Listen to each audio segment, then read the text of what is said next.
এই মুহূর্তে আপনারা দেখছেন টাইম ইন্ডিয়া বাংলা পর্দাতে। এটি হচ্ছে ইলছড়া থেকে যাজনপুর নবগ্রাম পর্যন্ত প্রধানমন্ত্রী গ্রাম সড়ক যোজনার একটি রাস্তা, যেটি তৈরি করার 2 বছরের মধ্যে এরকম হয়ে যায়, আর পেরিয়ে গিয়েছে আরও 4টি বছর। এখনও এই অবস্থাতে পড়ে আছে। নিত্য যাত্রীরা যারা এই রাস্তা দিয়ে যাতায়াত করেন তাদের প্রচণ্ড পরিমাণে দুর্ভোগ হচ্ছে এই রাস্তার কারণে।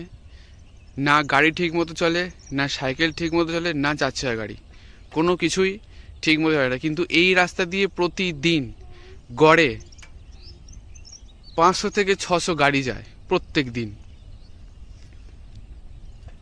কারণ এই রোডটি সংযোগ করছে নবগ্রাম স্টেশনকে,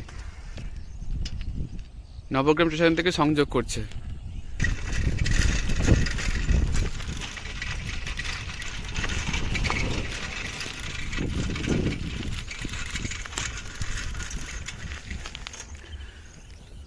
দেখুন,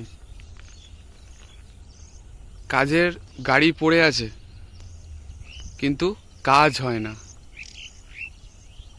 শ্রীমন্ত ঠাকুর গভর্নমেন্ট কন্ট্রাক্টর।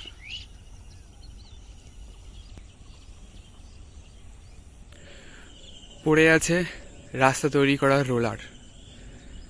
নিত্যদিনের নিত্য যাত্রীদের দুর্ভোগ কবে কাটবে এই প্রশ্ন রয়েই গেল। আপনারা দেখছেন টাইম ইন্ডিয়া বাংলা নিউজ।